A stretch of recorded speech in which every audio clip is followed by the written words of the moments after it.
This One Up podcast is brought to you by Ubisoft Rainbow Six Vegas. New multiplayer maps and game modes available now on Xbox Live. Check it out today.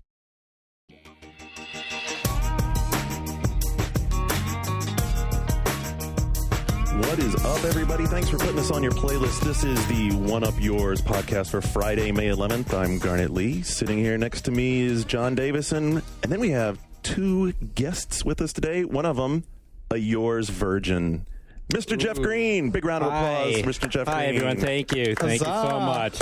So pleased to be here. Thank you. And, you know, we seem to have like a steady, I don't know, way to get a hold of him. So Mark's here again. And we like him. Mark, a round of applause. I'll give the Andrew disclaimer. That still doesn't mean that he's specifically occupying a seat. That's right. Shane is in Tokyo doing some stuff that I'm sure we're going to talk about. He was throwing up a little later, among other things. That's right. Last I heard, he'd had kind of a long night at karaoke. So, yeah. Garnet, you had kind of a long night too, didn't you, last night? No, I'm fine. Okay, so this hour delay that we've had in starting here because you showed up at work after 11 is... He was working from home. Oh, yeah, okay. Yes, that's Apparently there was some video game news in the bowl of his toilet.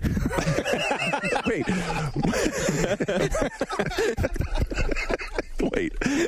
Just to clarify things, I was not sick this time. Not saying, I'm not even going to go and say that it never happens. Anyway, we have an excellent show for you today. Why don't we move forward with this excellent show? In the first segment, we're going to do what you've been playing like we always do. In the second segment, John has message board stuff for us, as well as leading into what we're going to talk about today in the second segment, which is desert island games. We had a great feature that went up this week at the beginning of the week on Monday that Joe Rubicki put together several video game personalities and what game they would have on a desert island. Always been a topic that people bat around. So we're going to use that to also kind of get into what makes great games, what makes a lasting appeal of a game, and what does it for you. And then in the third segment, we have news with a special little capsule this time in news of game releases, because apparently not all the publishers realized that there wasn't an E3 event this week in LA, because we have all the game announcements you'd ever expect, right? Yeah, I mean, the next 2 months is basically like E3 in slow motion, and then you have E3 proper in July, which... No, wait, let's not put the proper tag on there. Yeah, well, that's true. E3, the shit version of it, which we're all so looking forward to. Cannot wait. I didn't understand this week in LA they just announced. Like right. that's E3. So why are we're having a pre-week in LA before the week in LA? But it's at it's in hotel rooms now, Jeff. It's very different. It's intimate. It's not E3 anymore. You will be getting intimate. A lot. I'm nervous. Very nerve-wracking. So let's save Jeff's games like for the middle. Let's get someone else to kick it off. Mark, what have you been playing, man? Nothing. It's all stuff that we talked about before in one form or another. But the main thing I was playing most of the week was Resident Evil 4 for the Wii. I can't. It's embargoed for print. I can't talk about it, but I can talk about. We played it at Capcom Gamers Day, right? And they announced it. And I mean, other people feel differently. I'll say that, but I felt like immediately got the controls. Okay, so what are the controls? So it uses the nunchuck, and the Wiimote is basically your aiming. And you use the nunchuck to move forward. You shake the Wii remote to reload. So you're doing the drive-in with the thumbstick. You're doing the drive-in with the thumbstick, right? And you can, it has all the other standard controls. It's not that different really, except for the aiming. It's all about that aiming. So you can aim really fast. You're doing a lot of sniping. It's actually,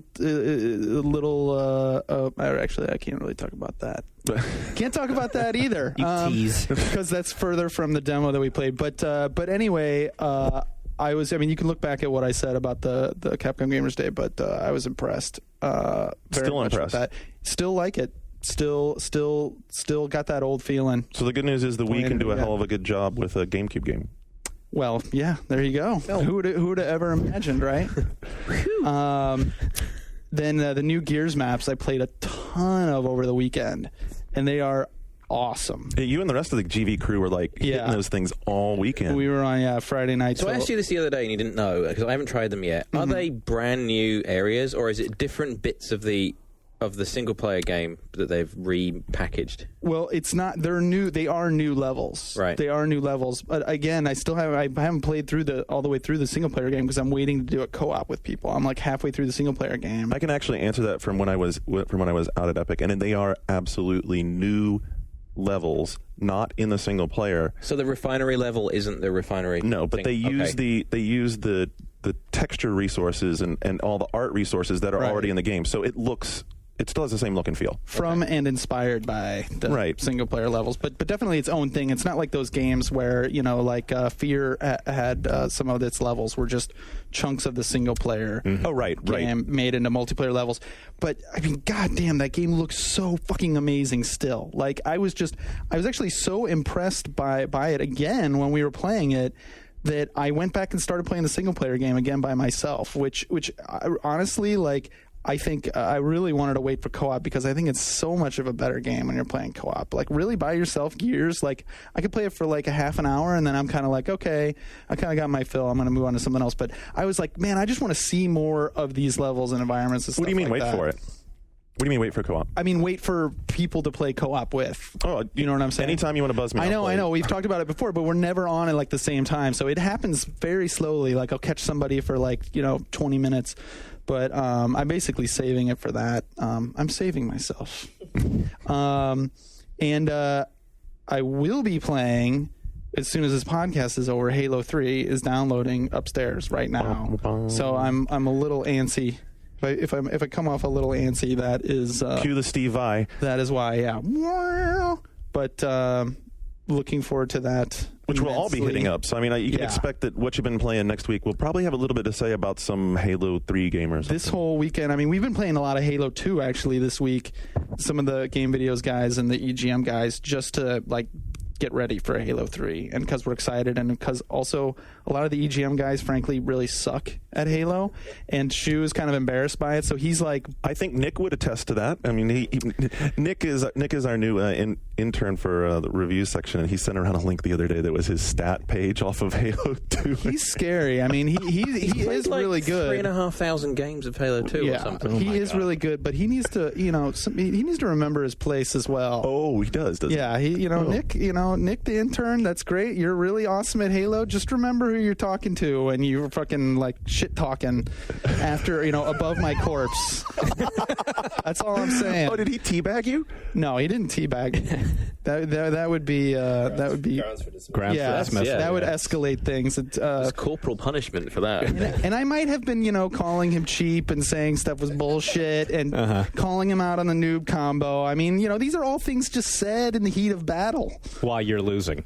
Well, yeah. Yeah, while I'm losing. I mean, so in other words, like next weekend, don't be surprised, Andrew, if Mark shoots you an aim that says, tell Nick to go get me a sandwich. Right, yeah, something like that. Or just get that fucker out of here. Get that big bearded asshole out of the building. I don't want to see him anymore. No, Nick is great, and he's just a scary Halo player. That's all I'm saying. We have our own great Halo intern coming in though to match it. My champion, a ringer. Yes. So this is what we're doing now. We're bringing interns in to juice our Halo stats. That's the basic qualification. And now, yeah. Play this and impress me. What are you going to add? Yes, that's all great. You know that software. What are you going to add to our Halo team? Frankie's listening right now, and he's like, yeah, whatever. Who was that? What was that video we watched yesterday? Jester, that was his name, right? No, Mr. Jukes. Mr. Jukes. Yeah, oh, my Lord. That was insane. That guy is like a Jedi. Apparently he works on the Windows Well, no, team. it wasn't just, it was a bunch of different people playing. He's just the one who edited the video. But yeah, I mean, it's an edited video, so you can make yourself look pretty good. It's basically him bullseyeing. Impressive. Oh, it's him bullseyeing people with the Spartan laser over and over and over again. But yeah, and the ending of it, that was phenomenally cool. It was like, yeah. Nick sent me a video afterwards of just like a 5-minute montage of the same kind of thing that was on YouTube. Did he send that one to you? Mm-mm. With just people doing the same thing, like sniping from huge distances. Oh, he did send me that tribute video to his. Yeah, Nick ran a clan for 2 years or something. So I mean, it's no wonder he's really fucking good. But yeah, he did send me that video. It is pretty neat to think that they did that with the in-game video editor. The Jukes thing? Yeah. So I don't. They didn't do it with the in-game video editor, but it used the saved films option. Yeah. So we had it wrong, John. Okay. Right, but I mean, it's still like saved films. That's one of the things I'm really anxious to get up and check out is what the hell everything you can do with that. They've already said the beta version of it is going to be just a kind of a nerfed, crippled version of what you're going to get in the final product. Super simple, but even so, like anything you can do to rewatch your videos. I mean, there's going to be thousands of videos up on YouTube and GV starting so tonight, fast. And then that's what I'm doing all weekend too. Yeah, I think I'll be playing. I think we'll all probably be playing some of that. Yeah. Even Mr. Jeff Green. Yeah, actually, I'm looking forward to trying out this thing, Halo 2, on the PC. Yeah. Well, I mean, that's... Of course, I'd have to upgrade to Vista first to do that. So. Right. Well, I mean, it's obvious Microsoft's very committed to PC gaming when you bring out a 2.5-year-old. Well, yeah, they're keeping It's exciting for their new operating system. Exactly one behind, so, right. It's no we longer... know our place. Yeah. So what have you been playing on your box otherwise? On that box, my PC box, I've been playing a lot of Lord of the Rings Online. So I'm level 16 Hobbit Guardian now. So what are you still playing the clarinet? Yeah, I am still playing the clarinet, and I'm getting really, really good at it, too. Wait, in the game? Yeah. Yeah, you can spend 20 silver and buy a clarinet or a lute. Wow. And you can play the 1 through 8 keys become your musical notes. You get 1 octave. But as any great jazz musician can tell you, 1 octave is plenty. So Ornette Coleman, that's all he needed. A lot of Three Blind Mice playing over Middle Earth, probably. Yeah, chopsticks. I was playing chopsticks. But did you see that? Because that was 2 notes at once. Not many clarinetists can do that. Okay? No, not many. But I can. With a special Hobbit fingers that are very nimble. Well, my special Hobbit fingers, not everybody's. It takes some extra special tongue work as well. The great thing, though, is, because anybody who has the 20 silver can get a clarinet or a lute, and you can just go in the game and you just type /music and you go into music mode. And what'll happen is if you do that, some other fool who's actually wasted his money to do that too will then spontaneously take out his instrument and quote unquote jam. Oh, nice. Usually not on the same song. But whatever. So you get like drum circles, clarinet kind of. You get this right. You just need some hacky sack going, and all of a sudden you're back on campus. Sort of. So you could potentially get a big crew together. You could get a whole band. You could get like a roving band of like Hobbit minstrels, playing the lute and the clarinet through Middle Earth. Totally do that. Actually, I was just loving just going up and starting to play while people were like trying to chat amongst themselves in the game. Wait, that's all I was doing. Do you run into a lot of real role players? I would think. Something like Lord of the Rings Online, you do, and it's awesome for griefing. It's terrible if you're just trying to play the game. Because it's the first MMO I've actually noticed people actually going back to putting that OOC tag before they start saying something that's out of character. I'm like, oh yeah, wow. Oh yeah, it's really insufferable. I got in trouble on the GFW podcast for this because people were saying in the message boards, "Oh, excuse us for role playing in our role playing game. Maybe as the editor of a PC magazine, you should realize that that's the whole point." Like, no, sorry. The point is to collect pelts and get silver and annoy other people. Grow up. Well, no wonder he's having so much fun with it. Yeah. So I like to go up with my clarinet and just. Oh, actually, what I was doing was I would type spare change and then start playing. And I didn't even get 1 copper once ever. If only I would get lots of fuck offs. If only you could throw the hat on the ground. Was it a lot of hostile people in Middle Earth. OOC? Fuck off. Yeah. Maybe no, they were in character telling me to fuck off. Maybe that just means something else in Elvish. Oh, it might, Jeff, right. And you're just misunderstanding. It was fuck like PHUHK. Yeah. It was Tolkien-esque fuck off. There has to be more than just playing your instrument that's keeping you in this. No, really, I do. This is a minor evolution over WoW. I want to give Turbine enough credit, so I don't mean that in a completely harsh way, because WoW is the perfect MMO. Even just achieving WoW. So veering away from WoW is not necessarily a good thing. And exactly, you're right. I mean, it's the number one PC game in U.S. sales this week, and for good reason. I mean, this is the first MMO to even come close to the polish of WoW and the accessible gameplay of WoW. That's not a bad thing. So they got that right, and they're actually amazingly using the Tolkien license very well, I think. Star Wars Galaxies was an utter clusterfuck. Oh. To be nice, twice. Yeah, Right. And partially because they just completely fucked up anything we would want to do with the Star Wars universe. Any of us in our own heads can come up with a Star Wars MMO better than the 2 versions that are out now.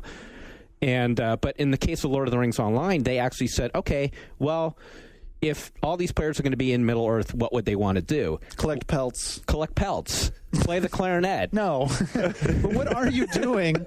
Honestly, isn't it the same? Doesn't it not matter what license you're in? You're doing the same crap anyway, right? You kind of are. Killing rats, collecting pelts. You are doing that. Yes, you're doing that. Okay, so they couldn't figure out a way to get past that mechanic. Sure. But in the storyline of the game, what they did right, I think, is they said, let's not set it 8 million years before or after the story. Let's also not let everybody be Frodo, because we can't have 300,000 Frodos running around. They said, let's have the Lord of the Rings story be happening right now while all these players are playing, and it's kind of a Rosencrantz and Guildenstern. You're like doing everything around what's going on. It's the same thing that EA did with that role-playing game that they did a couple of years back on console, right? The Lord of the Rings role-playing game. Somebody played. I know nobody played that game. At least an editor played that. Are you talking about the EA one or the Vivendi one? The one based on the movies or the one based on the books? Because there were 2 at once. Wasn't it EA that did one that was very Final Fantasy? Yeah, no, you're talking about the Third Age. Oh, yeah. Right, and that was the same thing, right? It was taking place. But I thought that was supposed to be shitty. It was really heinous. You're right, but it was super shitty. That was okay. Now I know. That was the point I was going to head towards. Oh, okay. Actually, how forgettable was that game? I co-wrote a cover story on that game. Oh my God. Yeah, and I totally forgot about it. Yeah, the problem with it ended up being it was that, you're right, it was clever in that way, but it was just so horribly generic. So that's what I wanted to ask Jeff. Okay. Was that crashed and burned, right. And it did the same approach. What makes this one work? I think because it's partially just the writing, I think. The quest structure is done well. I mean, they sort of have you sort of like one step ahead or one step behind whatever the actual real fellowship is doing. And you're doing the sort of generic MMO collecting pelts quest, but then you get to do an instance, which is the Lord of the Rings storyline part. And they kind of keep you really kind of feeling like, I've never seen this in an MMO where as your level progressing, the story is progressing. So as a hobbit, first I started in the Shire, and all the quests I'm doing in the Shire, that part of the story where Frodo has just left the Shire is going on. Now that I'm in Bree, all the prancing pony stuff is going on, where they hook up with Strider for the first time. Mm-hmm. So they actually make you feel like you're advancing in the story as the story's going along in a good way. Where does that start to kick in? I played it some. I'm up to level 8, and I'll say that I do like the quest structure, and that there's a lot of quests. A lot of quests. And the quests are interesting, and I'm having fun with that, and the gameplay, the mechanic of playing the game is fun. But when do I get to start? You're stuff? kind of almost there. Okay. Hang in there a little more. I will say, though, it's not perfect. Like, the first time you get to Bree, you do a few things, and then you're going to get to meet Strider. And, I got a little geeked out on it. Like, before it happened, I was like, I get to meet Strider. This is cool. this is so awesome. And you get, told he's waiting in the prancing pony, just like in the book and the movie. And, he's hiding up. The guy tells you he's hiding up there in the room. He's on the down low, but you got to go help him out. Well, they didn't instance that. They didn't instance that moment.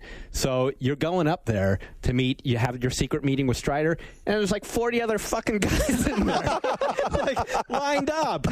You like walk in, it's like, oh, I didn't know Strider was throwing a party here. You had to get the fuck out. This is my moment. It sounds like you're going to like a baseball card convention. You're like, would you sign my baseball, Mr. Mays? It is kind of, yeah. Hello, Mr. Strider. You had your special clarinette song all ready for him. I did actually break out the clarinet because I was pissed off. Like, get out of my room.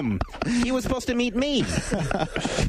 Oh dear. Yeah. So, but other than that, I think kudos to Turbine for really pulling it off. I think it remains to be seen whether this is going to be just kind of like everybody's sort of vacation from WoW for a little while while the WoW burnout's going on, and then we'll all go back, or whether it's going to hold up over time. But right now, there hasn't been, in my mind, an MMO that's come close to WoW except for this one. Yeah, I'm having fun with it, definitely. Yeah. What else?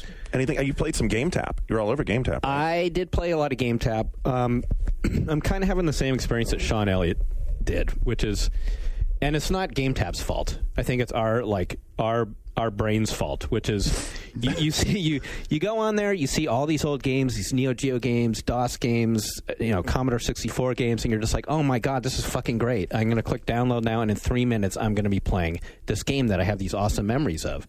But then it loads, and you play it for 2 minutes, and you go, oh. I had that last night. I remember when I was a kid being completely blown away by Gyrus. Oh, yeah. Oh, yeah. 3D, and it had the game. awesome remix of Toccata and Fugue's the music, and it was just like this huge. And I downloaded it from XBLA last night and played it for 2 minutes and was like, huh. Yeah. I just happened with me with Battle Chess last night. Do you remember that game? Oh, absolutely. Absolutely. Interplay in 1996. And at the time, it was like, oh my god, it was like the game in Star Wars, right? The holographic. It's amazing that there's these animated chess players. But when I played it last night, it was just like the stupid, okay. Well, it's still chess. I could actually just play chess, but the moves would happen 3 minutes faster.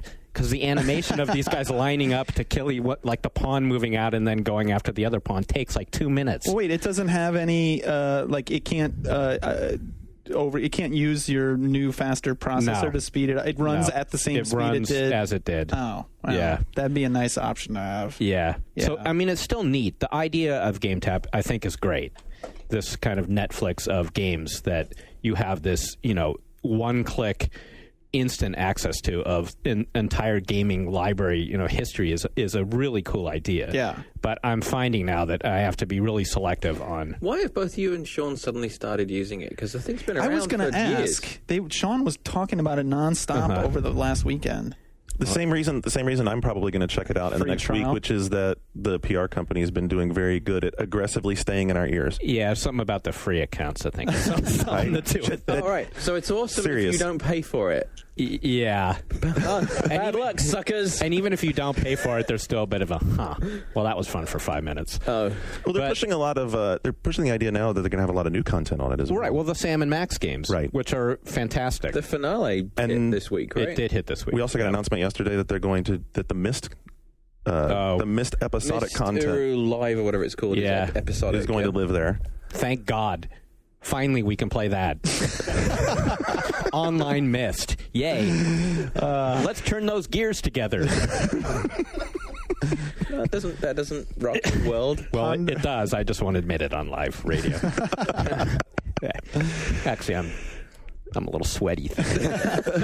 And then one last thing is I played a whole lot of Xbox Live Arcade. I booted that machine up for the first time since December. I kicked you off of my live list actually not 2 weeks ago. Well, I'm sorry, but if you're not active, what am I supposed to? I got to make room. Okay. Put me back. I'm back, baby. All right. Are you, or is this just one weekend? I don't think so. You're because on a lot. You're always on. I was on. See, this weekend I was on all the time because I really got into Pinball FX. Just ask his wife. He was on all the time.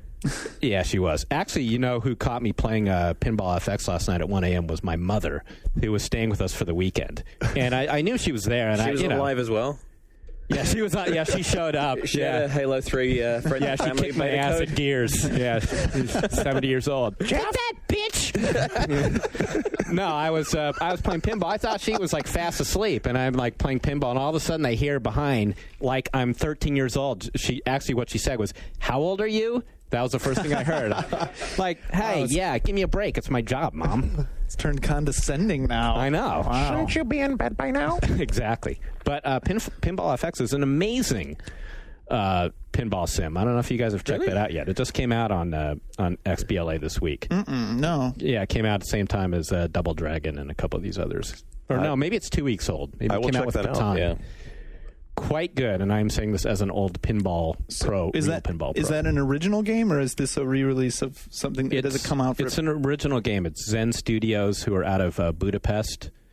So I don't know if they actually like still play Pinball in Budapest or something, but it seems like they do because they really, really did well. There's 3 machines up there, and they're all quite good.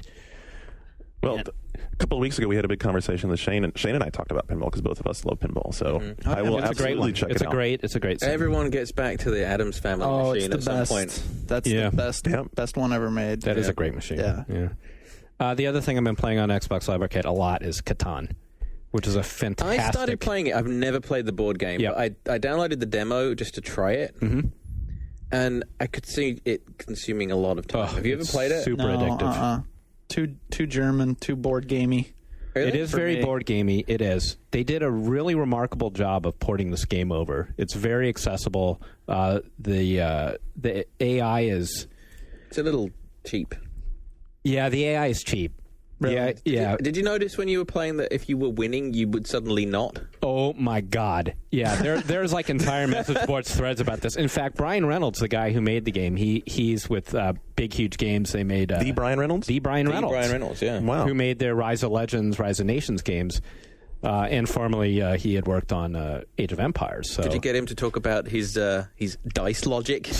What he did, this is what happened. On quarter-to-3.com, everybody was complaining about the cheap dice rolls. And so what he did, I've never seen a developer do this ever, he cut and pasted the actual game code, the actual lines of code, into the thread to show how the dice wasn't cheated. Does it have, if player 1 equals winning, then dice equals 7? Cheats. Yeah. That's so funny. So it is truly random. Well, according to that code, but my theory is he actually wrote that code spur of the moment that night. It's funny though. It reminds me of like the iPod because everybody says like, "Oh, the iPod's not really random." It like does it in these things.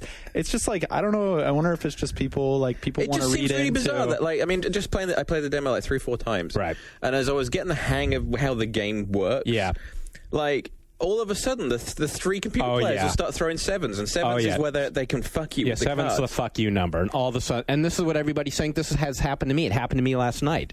Like you get up by like 2 points. It's just a 1 to 10 sort of match, and it takes a long time to get these points.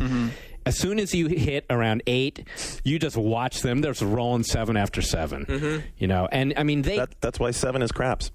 Yeah. I mean, 7 does roll higher. It's going to come up more often. But it's just miraculously that only when you're winning does it seem to happen. Maybe we're just paranoid. Well, that's what he claims. Okay. They claim that there's some paranoia, and also that it's not 3 against 1. I mean, we're treating the AI as 1. It's really 3 different players. Right, so and what's of course the 7's going to come up 3 times more for them than you. Occam's razor or whatever. It's like okay, either it really is random or it's not random. It's coded to become the AI gets better at rolling the further you go. And this guy got on a message board, made up fake code to pretend that it really is random, and posted it on the message board. Occam's razor dictates that theory is correct. No, it doesn't dictate that the simplest explanation. It's the simplest explanation. Right. Which just said it fucking cheats. Yeah. Brian Reynolds, your game cheats. I mean, it is really amazing how often you lose at the last minute in this game. I have It's to say, really though, I am obnoxious. blown away that this came out on Xbox Live Arcade because it's such a hardcore German, cult board game that amongst all the other stuff that comes, this gets through. And there's another hardcore board game coming. Carcassonne is coming. Yeah, another one. Yeah. It's fun. Capcom actually was going to release. Capcom of all places was going to release Catan for PS2, and it had online play. They showed it at E3, and it was just like, this is huge in Germany and for Europe, but I think they just couldn't justify the expense of it. But I mean, it really is odd. I mean, it seems like the perfect PC game, as opposed to an XBLA game. It's apparently been really popular though on Live Arcade. Yeah, I think Live Arcade. That's part of the appeal of Live Arcade is it does tap a different marketplace, a different audience, and the 360 sitting in households where there are other people who might not want to play Crackdown, but they'll play and it helps expose you to something that maybe I mean it's not that expensive, so you can try it, and the demo's free, and the demo is you can't play multiplayer, but if you're not familiar with the game, you don't want to play multiplayer because it's gonna become like Uno, where when people get the hang of it, there's gonna be a lot of shit talk on this. Of course there is. I mean that's the whole. If you played the board game, it's all shit talk that game. And I do have the full version, so I played multiplayer, and it's great, And then you have no AI, right? Then it's all hot seated with real people. It's all real people, yeah. But the great thing really is that like any board game that's translated well online is that like now you're that barrier of, oh, I got to get 3 guys together on the same day and we all have our own lives. That's all over. Now I can play Catan with people anytime I want. It's a cool thing. That is cool. I love modern technology. Isn't it fabulous? Modern technology and you, the world of tomorrow. John? What have you been playing, man? I kind of went Xbox Live happy as well for a while there. I finally downloaded Alien Hominid. Oh, my God. And so you put up with the... how far did you get before you were like, screw it, I'm going to throw the controller? Oh, it doesn't take me long. I mean, I've played every version of Alien Hominid, and it makes me angry every time. But I love it. It's just one of those sort of irrational... It's like Contra. It's like this irrational love. And then I also... Wait, Contra's not irrational love. It gets really fucking hard. Oh, John. Have you played Eats Chowdown? Yeah, I tried that. I kind of liked it. Yeah, I liked it. It's got Is this Eats Chowdown? Yeah, it's another like TS. Pac-Man clone or something? No, it's a little bit Lemmings, Kind of. a little bit Worms, Yeah. kinda. So it's a puzzle game where you place things in the environment and you have to get this little guy and he has to eat all these little, I guess, boxes or something of stuff. You don't And have all control the guy. You don't control the guy. You control the environment. So there's things that will like there's like a whale that like sucks him up and blows him up to another level, and there's like a thing that makes him sad and a thing that makes him happy, and you have to get him to this final puzzle piece, and then you're grabbing all these puzzle pieces to build this sort of ultimate part of the puzzle, and it's kind of interesting. Mm-hmm. It's one of those like it would make a great Wii game. Oh, God, yeah. Mm-hmm. It sounds like the custom thing in Loco Roco where you could make that house and then you'd shoot the Loco and it would bounce or do whatever you had made all of the contraptions. Like It's a little bit, the Incredible but the Machine the logic is more Lemmings, where the guy just heads in a direction, Right. and he'll keep going until he can't anymore, Right, and then he'll right. either turn around or, depending on his mood, he'll fall off the level. Right. But then you're sort of frantically like moving things around and trying to get it so that he eventually works his way to the exit. Right. I found it kind of frustrating. Yeah, but I don't know. It's one of those things that every now and then I'll play it for 10 minutes, I think. And I downloaded Gyros, which I said. I played a ton of Guitar Hero 2. So I finally got hooked up with a copy. And what was your thoughts? I love it. Really? Now See, the set list still just doesn't ring for me. It's like I go through that game and I get the sets and I'm like... I could play Wolf Mother's track over and over. Yeah, that is great. Over and over. That was smart to use that for the commercial. Yeah. What'd you guys think? Are we talking about the 80s game? We are. Today, yeah, we're going to talk about the 80s All right, now. I'll lay off then. But I got to tell you, like, have you gotten down to the Trooper?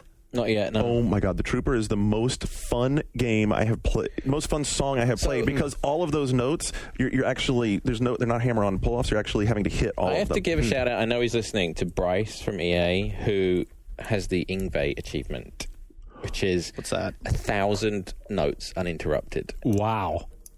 That's pretty fucking hardcore. That is pretty hardcore, but I'm guessing he did it on easy.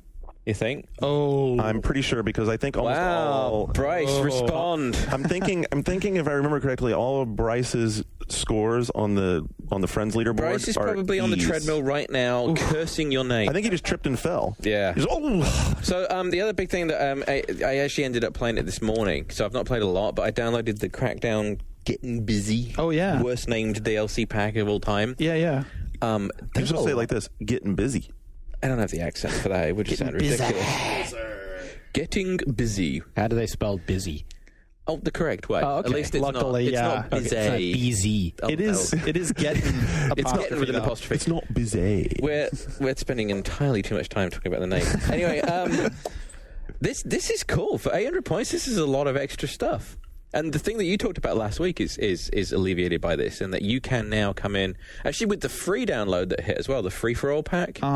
It has the Keys to the City thing in the free pack, which is it unlocks all the cheats, which means you no longer have the Robin / Batgirl problem that you were previously suffering from. You can basically pump your guy up. You can become like a god, and join in, and then it lets you place a bunch of stuff in the environment. So one of the things that they make a big deal of, it's in the video, you can place 100 exploding barrels on top of the agency building. and then jump in the air and throw a grenade at it, and then as you're falling down and looking up, it looks like a nuke's going off in the middle of the city. Far out. There's a lot of really like visceral kind of cool just fucking with stuff. And the other thing is you can drop the ramp trucks anywhere. Ooh. So if you want to do any of the stunts, so like you can like go to the edge of a cliff and you can just spawn a ramp truck and then like jump in a car and do like some really insane. But it turns all the achievements off. So if you have the cheats on, you can pull things off that would get you achievements like really easily, and it won't let you. As much as you and Luke love that game, I played it for a while, but I lost interest in it fairly quickly after the second island. It's just like a plaything. It really, it's true sandbox where you get to a point where you're so powerful that you're just kind of fucking with stuff. And a lot of the stuff in the download pack is feeding into that because it's got, so it has 6 races. So there's like proper racetracks that spawn. So it's separate from the game. You actually activate them as a separate mode. And then there's races, and each one has an achievement attached to it. Then there's a bunch of new weapons. There's a mini rocket. It's called the MSK Lobber. It's mini rockets, and you fire these things out, and then they ignite and fly around, and they like seek onto things, so you can do crazy juggling things with them. Cool. So if you don't have the car juggling thing, if you download this thing, you can get that achievement really easy. You're in good shape because you just pointed at something, and it flies way up in the air, and then it just keeps lobbing like these heat-seeking grenades at it, which is pretty awesome. There's also a minigun, which takes a while to wind up. But it has like 1,600 rounds, and you can just like mow. So a lot of the things like, there's one achievement: shoot 15 guys in 60 seconds. Easy. Yeah. No sweat. It also there's a cloaking device, which is kind of cool. Oh yeah. Where the guy turns invisible. And then there's some co-op stuff. There's a checkpoint chase thing. It starts at the agency, and it puts a point on the map, and it's the first one there and back. There's a rocket tag thing, which uses the boss layers as spawn points, where you run to the boss layer and then you grab a rocket launcher, and then as you're running around, you have to stay alive for 60 seconds in the environment. So they've done a lot of things where it's like playing in the environment. It's like any pretense of mission structure or anything is gone, and it's just like, okay, here's a bunch of toys and some objectives, and just go blow shit up. I remember when this first came out, we talked about the potential to do stuff like that, and it sounds like they not only followed through on it, but they did it right. You sound like you're having fun with it. Yeah, and then the new cars, there's a race car, which is like a faster version of the supercar. There's the armored car, which is like this, like a tank basically that has a rocket launcher on top. With infinite ammo, so you can just blow shit up with that. And then there's a buggy, which is really light, and it works a lot like the SUV, but it's lighter, so you can do more stuff with it. Fling it around in the air. Yeah, and so there's a lot of things like in the video you can see them like balancing along stuff on bridges and stuff. So in the free, the one thing that everyone was asking for in the free download, you can reset the bosses if you've already killed them all. Okay, okay. So there's a lot of stuff that if you've beaten the game, the free for all, it gives you new skins, and then there's keys to the city thing, and there's also it has a new. It logs things in psychotic mode now as well. Like if you're on the hardest difficulty level, the way it would log time trial stuff, it logs everything else now as well. So it's a lot of stuff, and it's got 350 more gamer points. 350? Yeah. So that's the 100 that they didn't use the first time around? Yeah. But do you have to buy the 800-point thing to get those extra 100 points? I'm not sure. I don't know if the 100 comes with free-for-all or not. I have to check into that. Yeah, I would hope sure so. Someone will correct us. Yeah, someone will know the details on that. Yeah. And then with all the talk of StarCraft 2, I started playing StarCraft again, but I think we can talk about that in the next segment. Yeah, well, we're definitely going to talk about StarCraft some more anyway, because as soon as I saw your note about StarCraft, I was like, okay, I'm digging it out too if there's going to be people to play with that aren't the BNet people that would just cream me immediately. Right.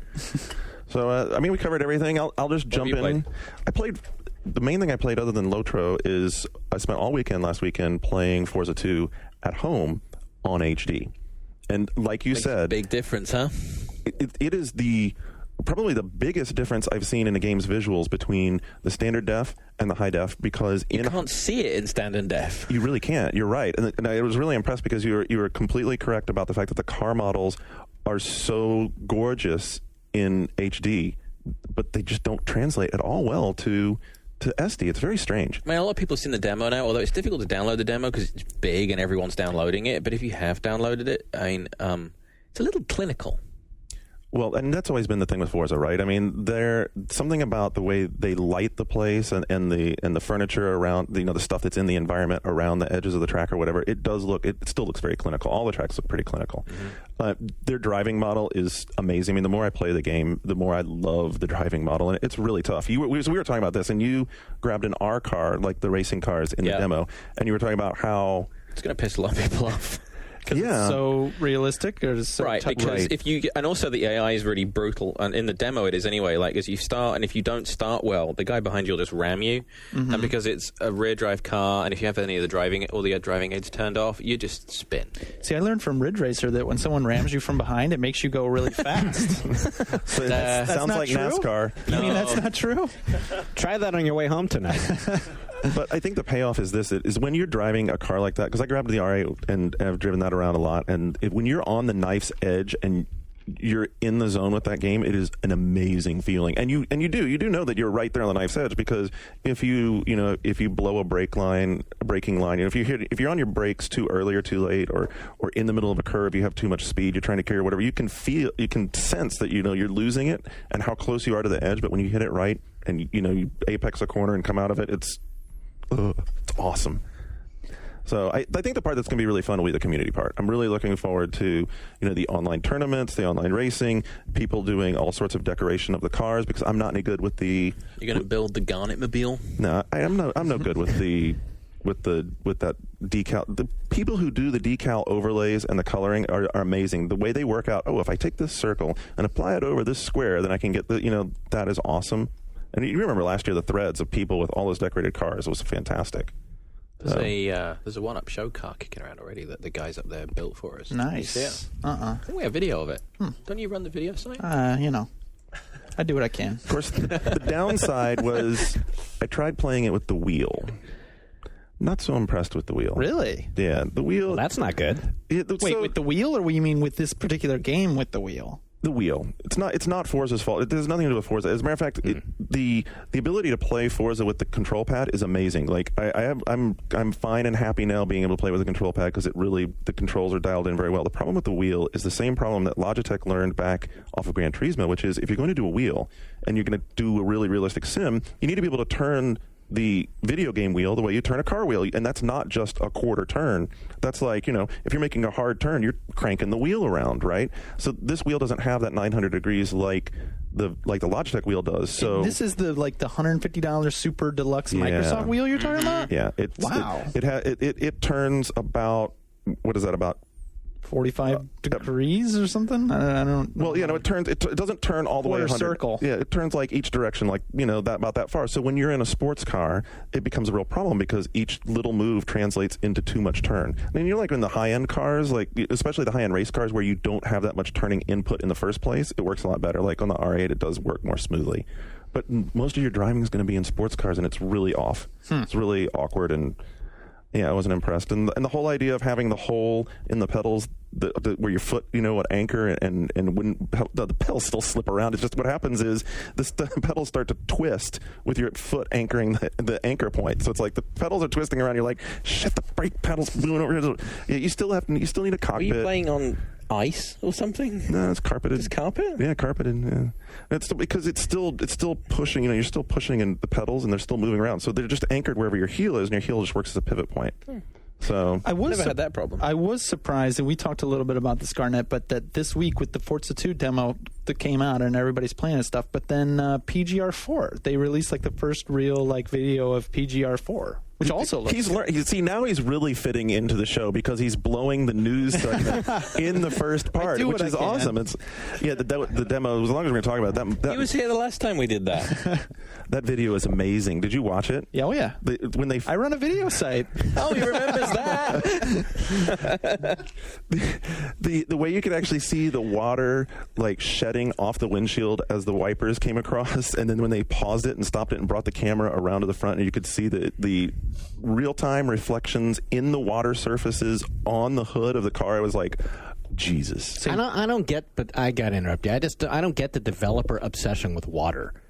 Well, it doesn't matter what game you're talking. It's the hotness. Any genre. They always are they're always talking about, check out our water. We just got this in some game where Splinter Cell was like that as well. They got all Thank you. moist. For that. I mean, I'm sure the water looks great in the PGR4 video, but like, so what?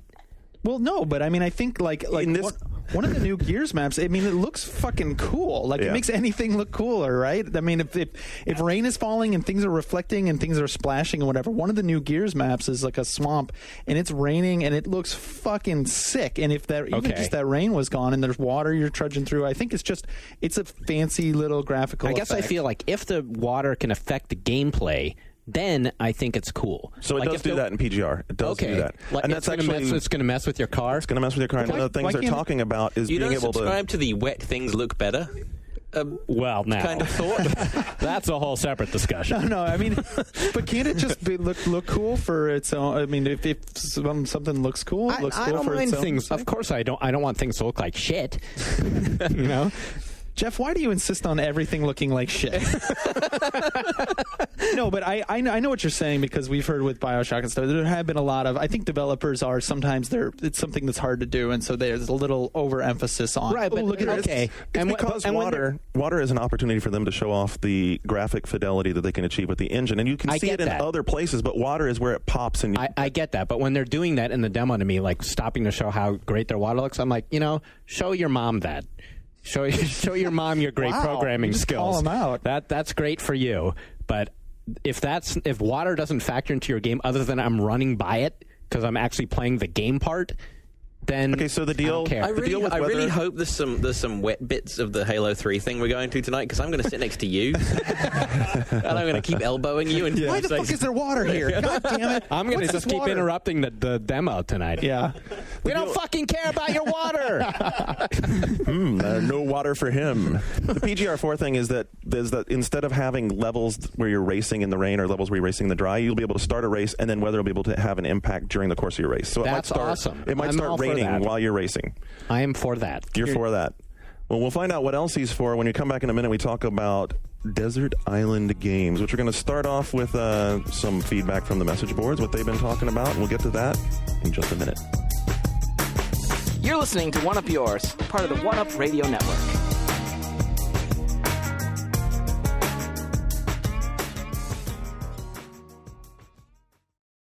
Are you ready to play? You can vote to bring the 2007 Midnight Gaming Championship Tournament to your city and prove you've got what it takes. The baddest gaming tournament in the U.S. is gearing up for another year. Visit MidnightGamingChampionship.com for details and make your voice heard. Game on.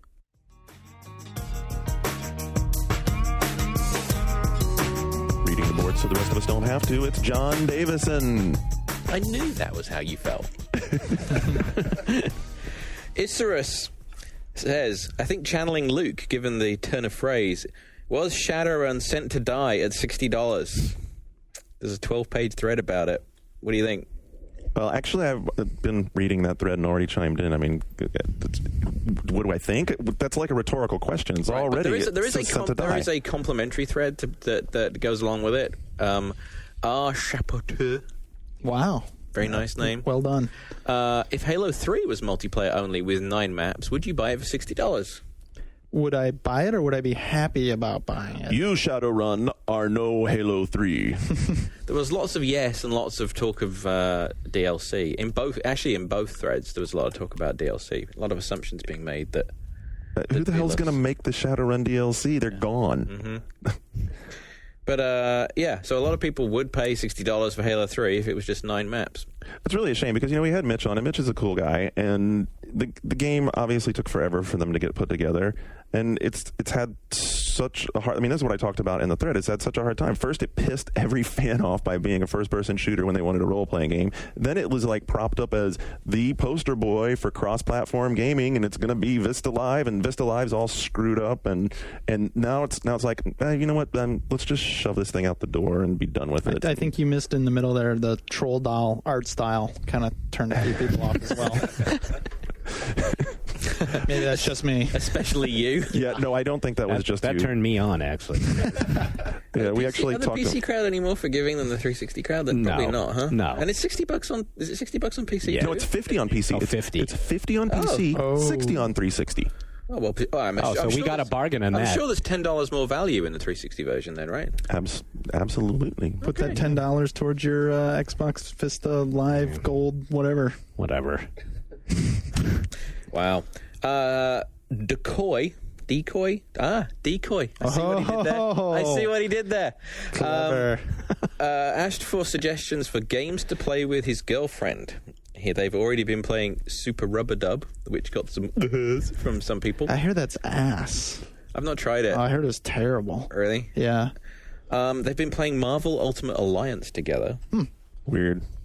Any suggestions, guys? Getting girls to play with you, so to speak? Yeah, I think that's a good game. Any game that you can play like 2-player, play together. What is she like? I mean, is she in the music? You go SingStar or karaoke? A bunch of people said, "Why don't you just ask her?" And I think the problem is that she has no frame of reference. So right, exactly. She wants to play stuff, but doesn't have any kind of opinion on. Well, then it's an open book for this guy. Yep. He can just brainwash her with all his favorite stuff. Oh, good thought. So they could be playing Gears. Yeah, should be on Lord of the Rings online. I think the answer is The answer is man up, dude. Find out yourself. Be a man. Stop asking them message boards for what you should know. Keep in mind who you're asking on the message boards. They don't even have girlfriends. What the fuck are they going to answer? No, I get You have a girlfriend? Like to speak What's in that like? To speak in generalities, like music games are I've found popular. Like Guitar Hero might be a good one to start with. Right. Try that. Okay, you try that. Decoy. Try that decoy. Red Swirl and Pip King kind of joined in together on this. Should console gaming step back from the thrust of technology? I'm not sure quite what they mean, but basically they're saying tech is always moving, and so content has to chase the technology, which means it can never be mainstream. This is something that came up again today with StarCraft, where it's like it's sort of you don't need the technology with StarCraft, and like Bill Roper was talking on the GFW thing that when kids turn 13 in Korea, they're given a copy of StarCraft. Korean bar mitzvah thing. And it's a game like that is really, and I mean this sort of. I love Korean barbecue. This turned into a the Wii is kind of proof of this. Well, yeah, I was going to say. I mean, the Wii. Some people would argue the Wii controller though is a new piece of complicated tech or whatever, better than before. But is that what they're talking about? I think that basically, it's like if developers are always chasing after, what the Unreal Engine 3 can do or whatever, then it's always going to slow everything down because the ideas are never going to keep up with the technology. But they're not. I mean, not everybody's not. Like Guitar Hero 2, look at last fall. It was still on an older system. It's not really new tech at all. It sold like crazy, right? I mean, some people like us are going to play the stuff on the forefront, but not everybody. Some people are still buying GBA games. And that was a little bit of my water point in a way. It was sort of like, not everything has to be the most cutting edge. You just let it go with the water, Jeff. God. The whole rest of this podcast, I'm hijacking the whole thing. Water! My Desert Island game. No fucking water. I just think not every... Yeah, I sort of think I know what this guy's saying, and I kind of agree. That they shouldn't be so tied to technology. It should just be about games and the gameplay. Well, on PC games honestly are some of the worst of it, right? Oh, for sure. You got games are coming out. The ones for Vista. Is it Halo 2? You have to have like a monster machine to run, or is that you do? And you wouldn't really know it to look at it, right? Halo 2? Yeah. No, it looks like shit. I mean, it's... Says the editor-in-chief of Games for Windows, the official magazine. Like wait a shit? minute. Wait. You think Halo 2 Vista looks like shit? Wait a minute. When I said that... What he meant was, it looks like shit. I've been playing it. It looks like a 3-year-old game. Shit's kind of like old Jewish slang for awesome. Okay, so wait. So on the one hand... If anyone from Microsoft is listening... Well, I'm not Jewish. It looks like shit. It's stupid. On the one hand, you're talking about how games don't have to be chasing the dragon or whatever, the technology. But on the other hand, looks like it's 3 years old. That's like the worst insult. It looks like shit. For all the freaking troubles it went through, Stalker looks so much better than Halo. It does. It's Halo, stupid. You need a cutting-edge machine that can actually support Vista to play a console game that even on the 360 now looks old. So this kind of feeds into this guy's point in that, this is completely balked on so many levels because it requires more technology than is necessary. This requires the most cutting-edge PC technology to play a 3-year-old game. How borked is that? You know? Quite. However, I do love I'm Microsoft. not Jewish. It looks like shit. That has to be quote of the show. I was like, I thought I blacked out. All right, there was a huge... Now, I can never remember what the deal is with the rules on Virtual Console. Are they not doing N64 games on Virtual Console? Is that the case? Yeah, they are. No, they are. Yeah, okay. they've been Star Fox. Then I don't get what Lucky is talking about, because he starts off a thread with how talking about N64 graphics then and now, and like basically trying to get people to talk about the fact that GoldenEye is really not as good as we remember. Right. It looks Which like is shit. true. It looks like shit, and to be honest, these days it kind of plays like shit too. This is because Shane talked about how poorly 64 games had aged a show or two ago. Right, and what he said was that it looks really bad, but if you run it through an emulator and turn on frame buffering and anti-aliasing, it actually looks okay. And then asks why no N64 re-releases for Virtual Console and why not license it for PC. But I guess that's sort of debunked as a non... Yeah. Very long thread, apparently all wrong then. There was a beige thread. Fits right in for our show. Huh? Fits right in for our show Well, sometimes. that in asking the question, we answered it and moved on to something else. Forget games are art. Ask yourself, are games porn? Which, of course, got completely misinterpreted by 75% of the people responding to it. I don't think Beige was talking about effing and essing, to be honest. I think what he was talking about, and he did actually state this, that within the realms of movies and video, porn is somewhat single-purpose utilitarian, right? It has one purpose. It does? What purpose? What's the I have no purpose? idea. Having never seen porn and just heard speak of it. Yeah. Isn't that where people... Oh, Jeff, you can't get away with that. I saw on your desk a copy of Rihanna Rouge. That was historical research.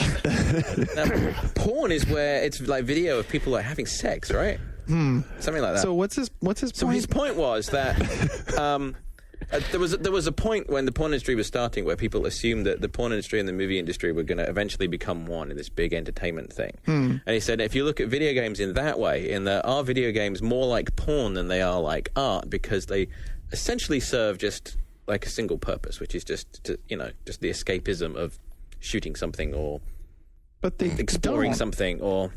But they don't. Yeah. I mean, I think from that perspective, games serve any purpose that like a movie serves, right? I mean, Yeah.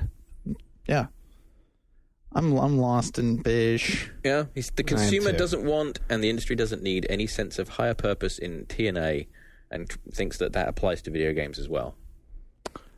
Well, no, not really. I mean, you get like a story. It's escape, right? Just like any movie is. It's not like it is serving a biological function like porn. I'm maybe I'm not like getting it. Maybe I'm just not getting it. That might be why you're turning to porn. Oh, I think I'm getting any. If I said not getting any, yeah. Should we move on then? Why don't we? Why don't we? Yeah. Siphon Hall started the thread asking how long till you buy a PS3 and what is it going to take to do it. And this was interesting because it was essentially the same thing from everyone. Everyone seemed to agree that they would buy one when it hits about $350. And universally, everyone says that in terms of a game, it's MGS4. And that was pretty much it. One person mentioned Final Fantasy 13, one person mentioned White Knights, and one person mentioned Sigma. But everybody else, it was MGS4. And anyone that didn't cite price mentioned maybe after I've bought an HD TV. Yeah. But this is essentially how myopic it's become in terms of the PS3. There's nothing else on people's radar. Well, and I mean, it is like Metal Gear is the next big PS3 exclusive. So even people who would buy it for Final Fantasy, that's coming out after Metal Gear. But EGM did that PS3 exclusive stuff, and there's a bunch of stuff in there that I want to play. I don't know if it would make me buy one. Well, but all that stuff is like if Metal Gear is coming out this fall, most of that stuff is either coming out this fall or after that. So yeah, I mean, I understand people that are waiting till this fall to buy a PS3. But yeah, me personally, I'm excited for some of the stuff coming out later this summer and this fall. Sigma among it. I think that, can I jump in with it real quick? I don't know. Should we let him? Nah. Okay. No, go on. No, go on. Well, I mean, I think the thing for the PS3 is much like it was for the 360 is that there might be individual games for different people, but that what's going to happen is eventually it builds up enough stock library that it becomes a good enough value for you to go out and buy it. Mm-hmm. So you might not wait for MGS4. I mean, MGS4 might be the game you would wait for to go buy one, but at some point you're looking at it and you're saying, well, you know what, I got Virtua Fighter 5, I've got Resistance, I've got Sigma, I've got some good downloadable games. I know what you're I saying, did with the 360. Right. Are you saying there's a tipping point for PS3 essentially? Yes. But Yeah, I think absolutely. was there not one game, Jeff, that tipped you over the edge? Even still, was For there the not? 360? Yeah. Was it just Dead like Rising tipped me over the edge. okay? So I think it's still But not in and of itself. It was because that was the point at which you said, you know what, there's enough stuff here. Really? Dead Rising? Yeah. Zombies. John is blocking me. I am holding my hand up Yes, to Mark McDonald as I ask you this question. Mark is not permitted to interject for the next 2 minutes. Why Dead Rising? Because it was zombies. Okay, that's it? Yeah. What, does there need to be more? Because it This was is an anti-zombie awesome podcast? zombies. It was awesome zombies. It was a shopping mall. It was a lawnmower. I ended up burning out on the game, and I ended up liking other 360 games more than that. But it was Dead Rising that got you to buy? Yeah. Okay. Not Gears. But I got Gears right after, and then I enjoyed Gears more than Dead Rising. Okay. Is that fair? Yeah, absolutely. So I think library has a lot to do with it, but I think there is that one game where, for most people, it's like, oh, I got to go buy this now because of that, and then you're like, oh yeah, and it's got, it builds up, and then one thing knocks you over. Okay. Yeah. I'm waiting for Halo 2 to be ported to PS3. That's when I'm getting my PS3. Oh, wow. Okay. Yeah. Good luck with that. It just came out on the PC, and they're still doing ports. Given so. the graphic And it's technology, awesome. It's an awesome PC port. I think they'll actually be putting it on the Wii. Ow. Ouch. The bad initial post that leads to discussion of delicious microwave treats is now 109 pages long. Good God. We have moved on to barbecued meats at this point in the conversation. If anyone That's good. has anything to offer on that? You can't really microwave barbecued meat, though. No, it gets all dry. Yeah. You ever bought one of those rib things from Supermarket? We're doing it again. See what they did there? Last week it was broccoli and its place in Hot Pockets, and now it's barbecued meat. They tricked you. What did you say about broccoli and Hot Pockets? Well, there is an ongoing argument in this ridiculous thread that broccoli has no place in a Hot Pocket. I'm with that. I'm really glad Mark you asked about that, though, strongly Jeff. disagrees with it. It's good that you asked about it, because we can talk more about it this week. As we can every week, hopefully. We got to get a sponsorship, I think, From Hot Pockets. Yeah.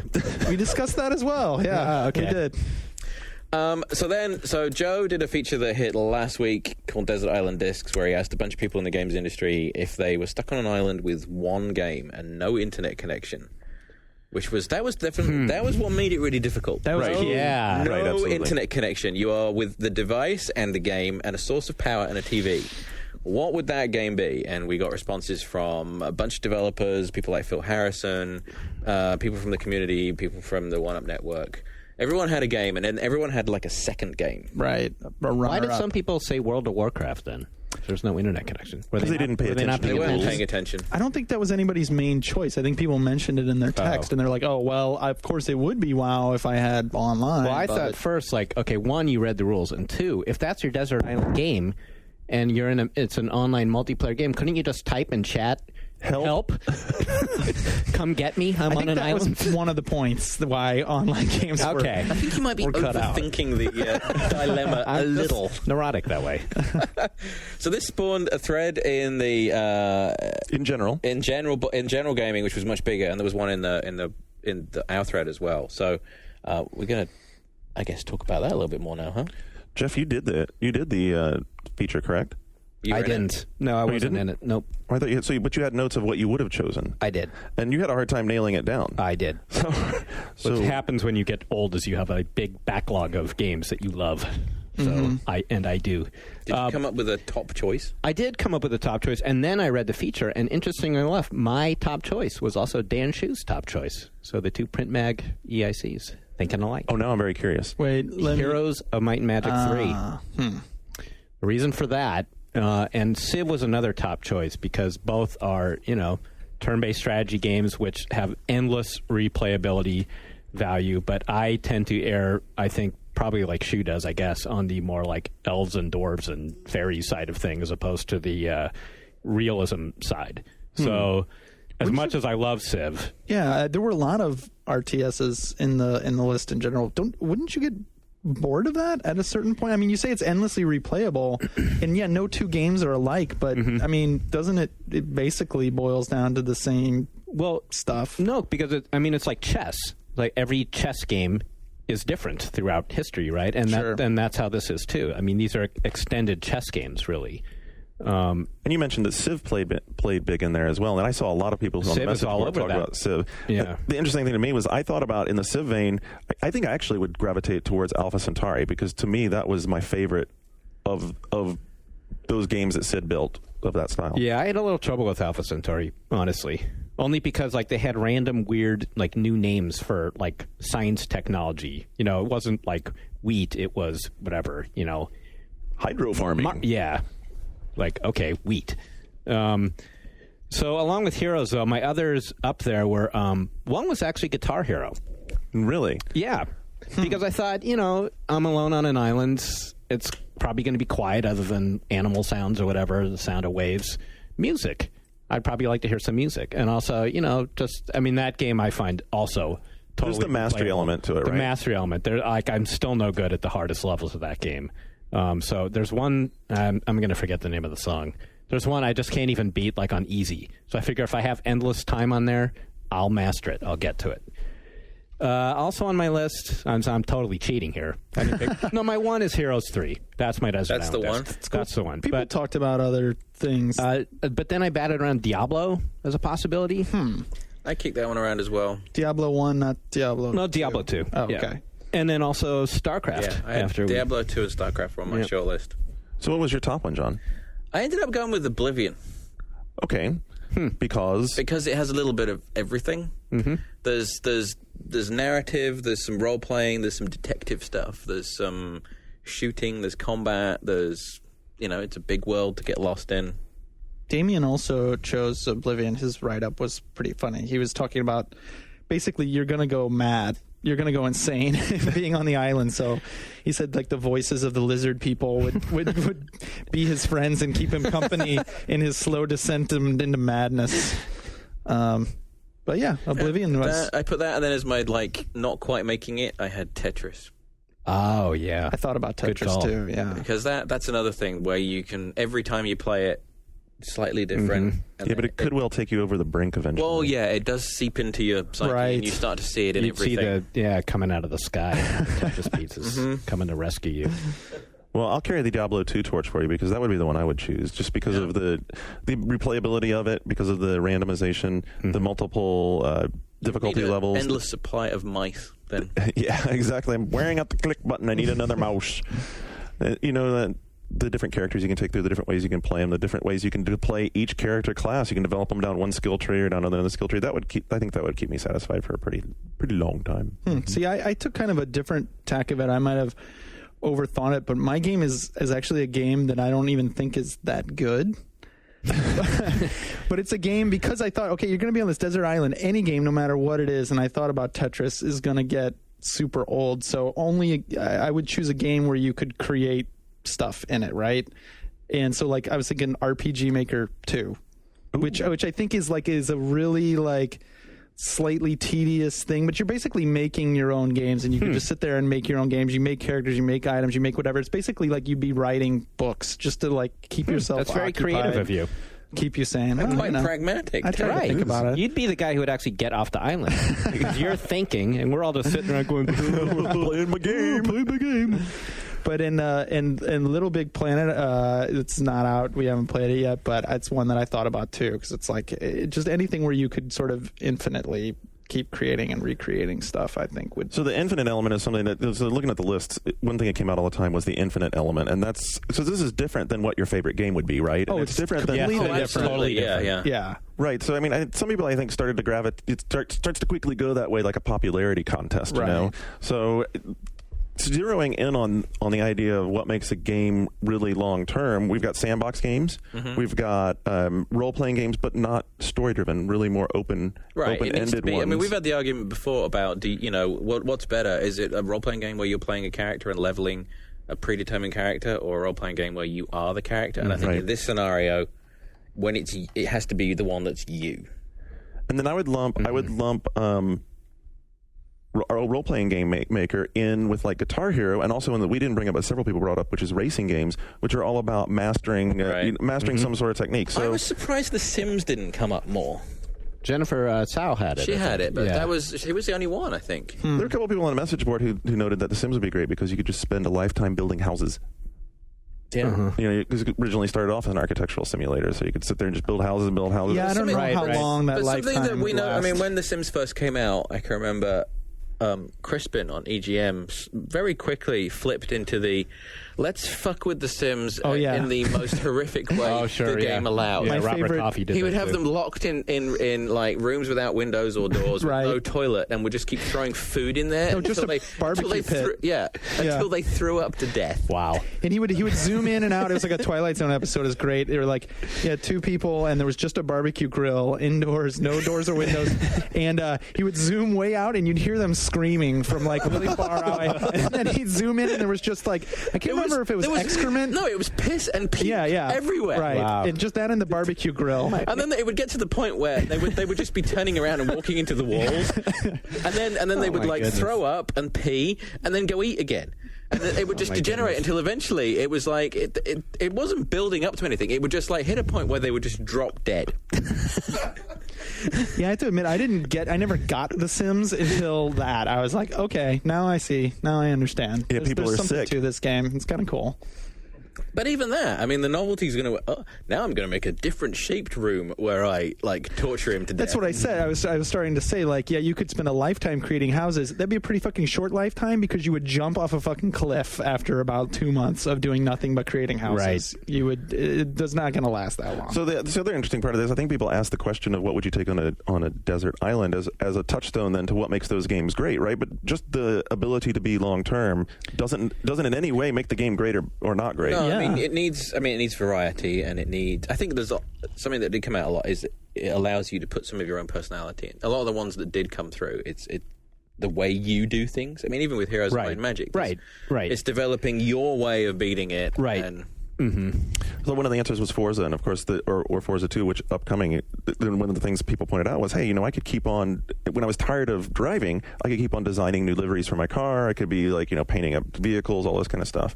So that was again expression of personality. Same thing with like Oblivion, right?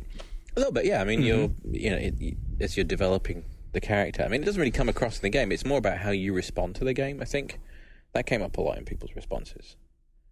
It'd be interesting to ask this question to is QA people, testers who do play who these have games. played these things. Oh yeah, Yeah, because I think a lot of things with racing games and stuff like that, you might think like, oh yeah, you could play that for it's gonna, you'd keep you entertained or whatever. But I think you'd discover like anything gets really tedious really fast. They probably know better than we do, sort of what to look for in it. So none of these games would actually work in the Games end. longevity. Well, no, I mean, it could work for different people's different personalities. I mean, my thing is basically like get a game that's like a pen and paper, because you're just going to spend your time like creating stuff. But every personality is different. But I think a lot of people, when they think about this concept, they think about, what's a really fun game that I played a lot. Right, exactly. And I was also thinking about the games that are still on my hard drive.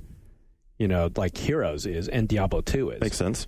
So 8 years later, I'm still finding this is the one I come back to. Why did you not pick Diablo 2? I think, it was really on the bubble. I mean, certainly I could, if that was the game that was in my backpack when I was on the island and I opened it up, I wouldn't go, oh, fuck, Diablo 2, great, now what do I do? So I was,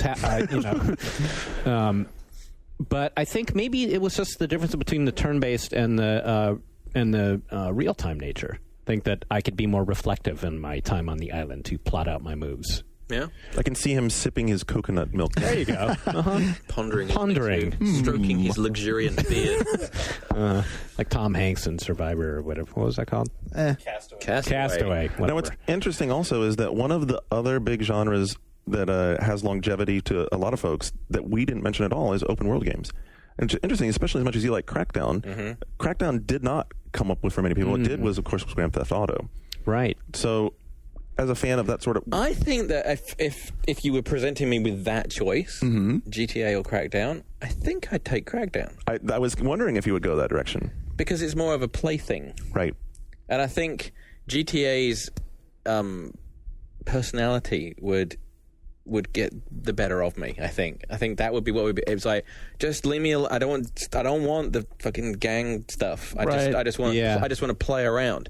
And I don't think there's a lot to play around with, particularly in San Andreas, but it's still framed in something. Whereas Crackdown, you can kind of escape because there's not a lot of personality to start with. I think that a lot of times, though, we as journalists play Grand Theft much differently than many people do, because I've talked to a lot of people who are just gamers or whatever, and their idea of playing Grand Theft Auto is jumping in, running around, getting their wanted level as high as they can, and surviving as long as they can, or little tricks like that. It's more like Crackdown. It's not to get to the end of the game. That actually makes me think that might be another reason why I didn't pick Diablo, because Diablo is really kind of linear. Well, it's not kind of linear. It is linear. Completely linear. It's totally linear. Whereas in Heroes, my strategy could go any number of ways. I could go this way. I could take this I think you get really sick of that walk out from the village into the entrance into the pit. Oh, here we go again! Awesome. Right. Well, you have to go Diablo 2, so you have at least some different environments. So I think we've hit everything there is to do about that. Game designers, should they care about how long they're going to make their games? No. Does it matter? No. Does it matter? No. It's all value. No. Yeah. So people are like, 10 hours seems to kind of be the sweet spot more recently. Like a while, not even that long ago, that would have been like heresy. Like, what, your game's only 10 hours long? It's ridiculous. But now it's... Maybe even going further that direction, because there's a big movement afoot to just build, small little downloadable nuggets of games, right? You were talking about this just the other day. Yeah, I was at, there was a marketing conference, video game, the MI6 conference. There was some news came out of it, but Bing Gordon, who's kind of the executive whose job is to be the visionary at EA, was talking about how he's been going around to a lot of schools and a lot of colleges and talking to people that are sort of coming up and they've had games around them their whole lives, and people that aspire to make games. And he said more than ever in his career, he's seen that people aren't as interested in the big epic AAA games as they used to be, and people want these little experience, like really well formed little micro experiences. And it's like more than casual games, although they are increasingly popular, but it's these little sort of like intense little brief things, and that's sort of what they're looking at next at EA is that kind of thing. And on the flip side, you've got Ubisoft, who it was on a panel discussion, and you had Ubisoft on the other end, who they have this CGI studio that they announced that they're opening, and they're going to be doing CG movies launched along. So they're going the complete opposite direction. They're going epic. like hella epic everything. Yeah. Like, eventually there'll be the new Splinter Cell will be launched at the same time as the CG Splinter Cell movie, and you pay to download the movie and you watch it, and it gives you all the back. It's basically a gigantic version of the intro movie that you pay for. That's great. But they are. But Put it that way. But I mean, that's kind of what it is. It's like you watch the movie, and then the marketing guys didn't sell it that way. Well, no. I hope they coined a better phrase than that. It was Yves Guillemot, who's the guy that runs Ubisoft, was talking about it, and I don't think have you ever seen him present anything? I don't think I've ever even met him. No. And he came out and they were talking about how they were trying to poach people from Pixar and Warner and Fox and all these CG animation studios to learn how they do the technology to make all their games look better, and that they want people to like really get into these brands and you watch the movie and you already know how all the characters feel about you. So it looks like the game is more going to be the action and the interaction points, and then the movie is all the flavor, but it's two products. I'd say it's a good thing they're going out and looking for extra talent, because I wouldn't put Ubi's CG in general on a pedestal as a shining example. I mean, some of those animations with Sam Fisher and stuff, a little goofy. I don't remember any of the CG. Was it CG in Splinter Cell? Well, I thought it was all in engine. Well, a couple of three episodes back. Oh, okay. Well, so we'll see. Coming up in the next segment when we do news, we have all kinds of game announcements, and we certainly have announcements from both sides of the argument fence there. We have plenty of small, downloadable content games and more epic announcements as well. Don't go anywhere. We'll be right back with the news.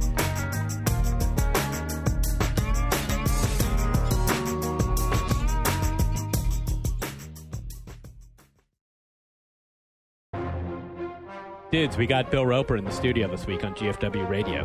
Bill Zug-Zuggin, star-crafting, devil-stabbing ass Roper. Bill Roper, will you say Zug-Zug for us? Say Zug-Zug on this promo. it's kind of like a different part of my life, and I don't really necessarily go back and do that much anymore. Ready, Master? I'm not ready. Yeah, say that.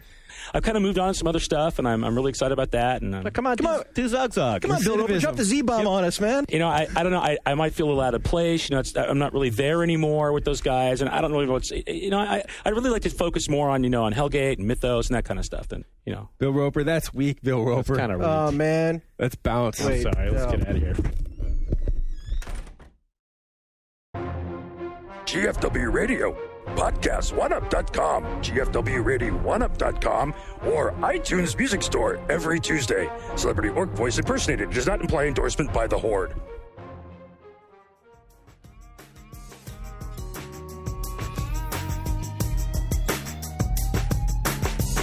You are listening to One Up Yours on the One Up Radio Network. All right, we're going to start the news off with something that comes as absolutely no surprise if you've been following it. The DS Lite in Japan has now managed to top the 10 million sold number. Holy cow. They sold, according to Famitsu, 702,000 last month. 702,000 units in the middle of the spring. So worldwide, isn't it? It's like the fastest selling video game thingy of all time now, right?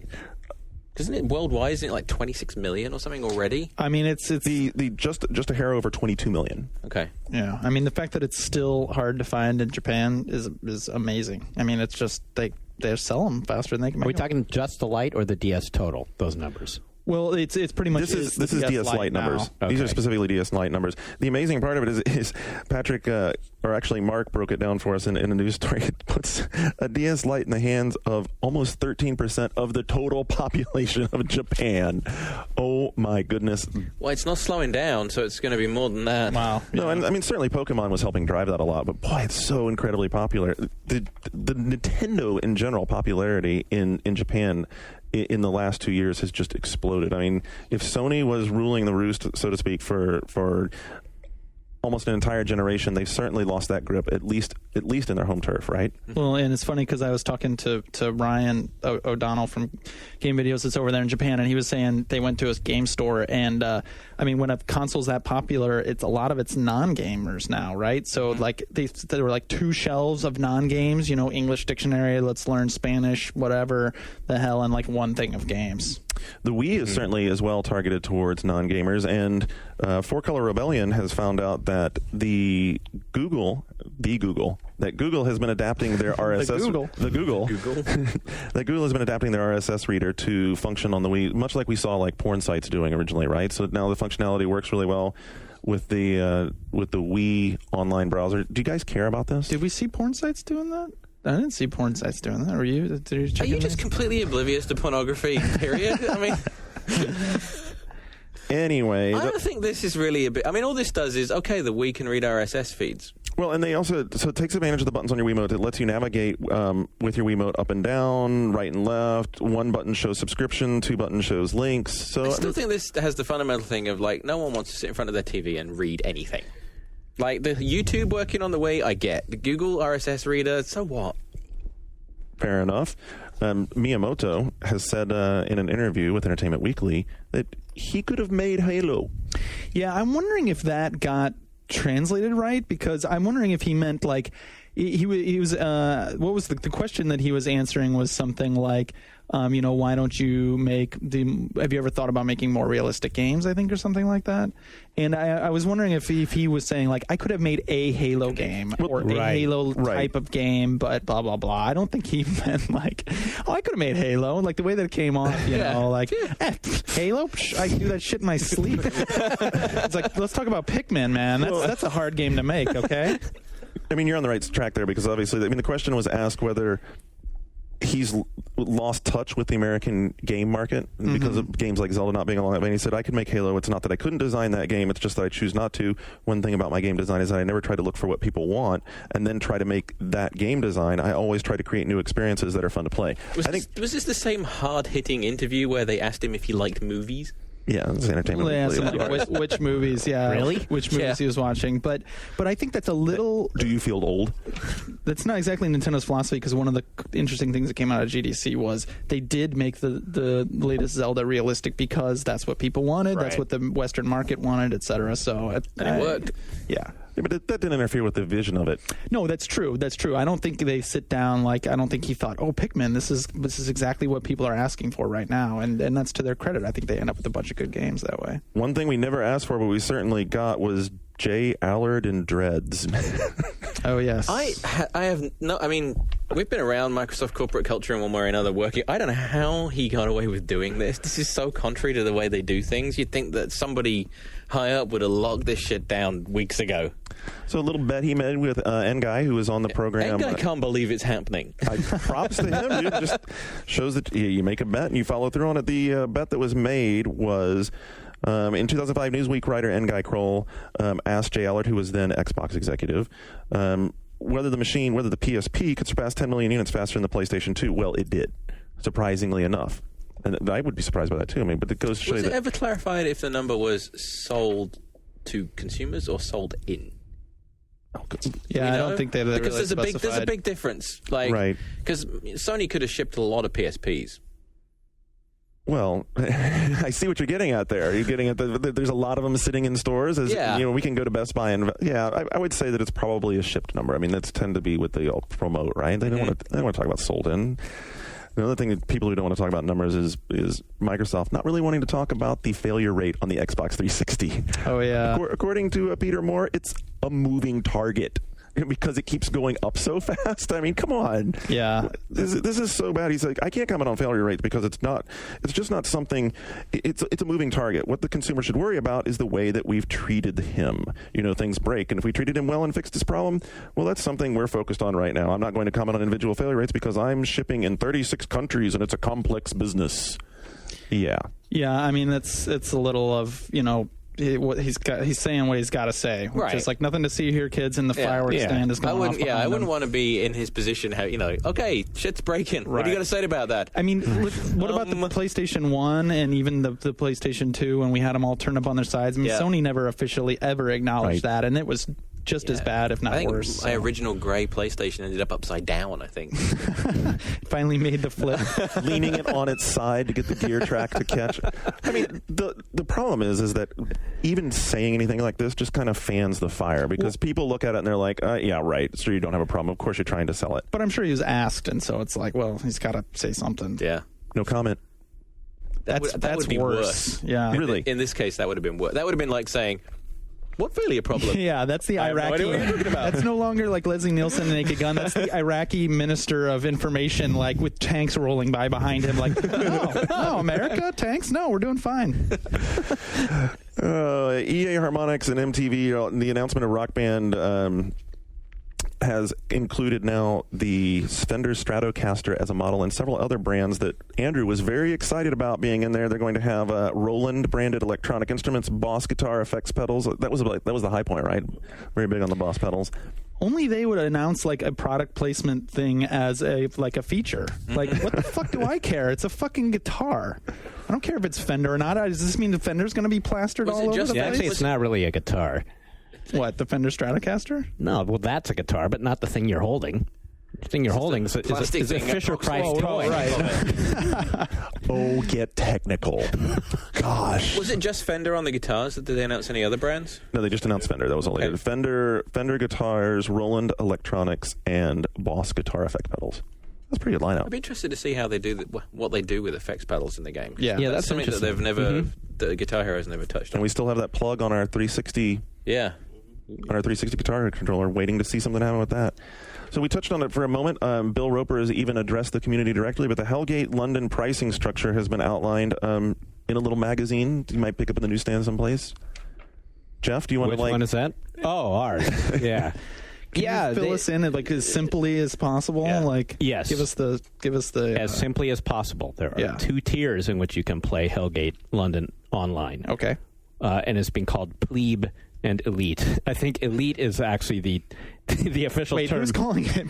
They're not calling it. They're not calling it plebe. I think everyone else is calling it plebe. Yeah. It's like, buy the plebe pack. That's refreshingly honest. I know, it would be. Or Tard Pack would be great, too. Yeah.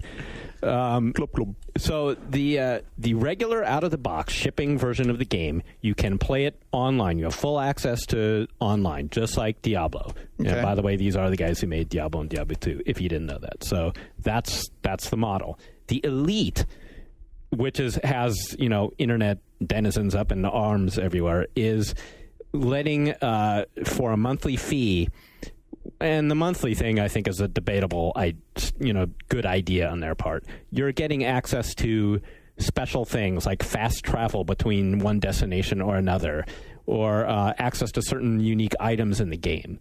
So you're getting more. If you want to pay more, you're going to get X amount of more things for your game, which I don't see the problem with, really. I mean, I'm not going to buy that thing, and I feel like if you want to pay more to get that shit, good luck to you. Have fun. Isn't the problem going to be just the value of that? Like, justifying it? I mean, to me, that, being able to move between things quickly and special items, it's how much for the Elite? It's like $10 a month. That's the problem. Yeah. I mean, I think if they had a one-time... If it was a one-time thing, or it was like just a couple of bucks, so there's a steady flow of income, but $10? Well, if they follow through... $120 a year for some special items? So, John, here's the point that they haven't communicated well, but they talked about when we were there doing our cover story, which is that their intent is to not really even take any time off after the game ships and just keep generating content. The kind of stuff that would usually be balled up and packaged, every 6 months or so in expansion pack, but they're going to keep delivering that to the subscribers on a regular basis. Right, I didn't say that part, up. And of course that's the crucial part. There would That's the big part. There will be new content. There will be for Elite players. So is then the argument that, hey, if we were going to a la carte this thing, you'd end up spending more than this anyway if you were really into the game? I don't know that that's the argument, but the direction they wanted to go is that they wanted to keep building for the game. They wanted to keep building more quests and more. And they're even, to me, they even said, look, we were even thinking about doing like character classes and new areas, and the whole door is open to what they might do if you're a subscriber. But the bottom line is that you still have the ability to play it online, like with Diablo 2. So if you have the Tard version, can you transition into being it? Can you become Elite? Well, right? Probably you can. But what I find it to be the harder question is, how do you go backwards? Because like other things you get are like you get bigger like bank space or inventory space. You get a box. You get a box that lets you transfer your gear between characters without having to have a loot mule. Right. So if you go back, do they take away your unique weapon you got? Do they take away your bank space? I don't know how they're going to do that. You paid for it, right? Right, because you paid for it. So I think at the time you paid for it, but you're no longer paying for it. Did you ask him? It's going to be like it's going to be like a Napster kind of thing, I think. Yeah. Where Napster? How so? Where like each month, whatever you have that was Elite content will be authorized for you for that month because you were paid for it. But if you stop paying for it, I think it needs some fleshing out. We don't obviously know all the details yet. I think they're still trying to work out, the pricing and all that. But I think what people are getting up in arms about is that they feel like they're going to not get the full, like they have to pay more to get the real experience, which I think is not actually the case. I mean, the shipping box version, you play for free online, just like Diablo. Yep. It almost sounds like, from the way you're presenting it anyway, if that's really the problem people have with it, it sounds like they would have been better off saying, hey, if you want to play it online at all, pay money, rather than like differentiating it. Do you know what I'm saying? Yeah. Like, because people don't have a problem with that. They're used to that model. Right. From a ton of other games. Even though this is an online game, I'm made to think about Mark Rain talking about Unreal Tournament and how low the numbers are of the number of people who bought Unreal Tournament that actually play the damn thing online. So how many people will it really impact? I think the people who would be wanting to play this online probably will want to pay the $10. So maybe they're just angry about that, but they're going to get the value out of that because if they're playing it obsessively all the time, playing it online, the extra content they're going to be getting should, if they follow through on it, to me, the logical thing to do is to not buy it that way at the beginning. Right. Play the game. See if the value is worth it. Yeah. And then pony up. I mean, yes, and also, I understand that the game is instant, so it's not like World of Warcraft where you're in this big world with all these other people all the time. But for my $15 a month in World of Warcraft, I'm not getting a whole lot of new content every month. I'm not really getting much all that often anyway, right? Yeah, I mean, it's all about expectation. With Warcraft, you expect to pay just to even be able to get online. With this, I mean, I think it's when you start to talk about like things faster loading or moving between areas, that does strike me as kind of weird. But like the items and other stuff, it all comes down to like, is this really worth it? You know, the fast moving thing is just that much of the core, like the hubs that you work out of in the game, are underground train stations. And so if you're an elite person, instead of having to trek around through the world, you can hop on a train and go from station to station. Right. Yeah. I don't know. Yeah. Next. So we've got a whole raft of games that have been announced, and let's just start into them. We're going to go off with Soul Calibur coming to the Wii as Soul Calibur Legends, an adventure game. I'm sorry, wait, did anyone else play Death by Degrees? Good God. I had to review that. Let's not talk about it. That was the Nina thing. That's the Tekken spin-off action game. It was awful. It was Namco. Hopefully it can't be the same team. They've hopefully all been killed by now. Well, I will note that it is another Namco fighting title, and that they're heading down what seems to be very similar along the same lines from what we've seen, in the original announcement, right? Well, no, I mean, it's only in the very general sense. I mean, it's a first-person shooter made by the same company, not necessarily going to be another first-person shooter made by the same company, so let's hope for the best. Well, the understanding is you'll be able to play different characters. You won't be just playing one character, so that's cool, and that they're all going to be coming together on a quest for ultimate power in order to save an empire from destruction. Of course they are. Namco Bandai America said that over the past 10 years since the release of the original Soul Blade, the team behind the Calibur series has pushed the envelope of technology with innovation with each iteration. Of course they have. It's interesting then, the point of that is interesting then that they would choose to then push the technology on the Wii. Hey. Which is kind of strange, right? Breaking boundaries. Sega has a lot of stuff that they've been showing. I know, Jeff, one of the games that you've been talking about around the office is pretty cool, is Petroglyph's next real-time strategy game, University at War. So University. Did you say University at War? Did I say that? University at War? Yeah. Which would be kind of awesome. That's a whole different game. That's food fights. That's Texas OU weekend right there in a nutshell. Universities at War. Anyway, Earth Assault, have you had a chance to check this out on PC? Yeah, well, I just checked it out at the Sega event like every other fool in the business. So. And? No, I thought it looked really good. I don't get that hyped up about new real-time strategy games that often. Even though I love the genre, it has been the rare one that has made me go, ooh, because they kind of all just seem like iterations on StarCraft and Age of Empires, so all is these this years one later. Like Homeworld? Is it like what was the last Star Wars one called? That one was pretty good. The Star Wars Empire at War. Yeah, well, that's these guys. Yeah. Same studio. Same kind of look and feel as that? Well, yes and no. I mean, I think it's a lot more modern. I mean, and obviously they're not strapped down by the Star Wars license. So the big deal here is that they announced that it's coming to the 360 as well as PC. Yeah. So the reason I was wanting to talk about it for a minute is, what's the interface like now that they have on the PC? Are they going to have to build a whole new interface to make this work on a 360 pad? I believe they said that they are redoing the interface for the 360. They made some statement about the 360 version. They're also the 360 is going to have its own AI as well. Yeah. So.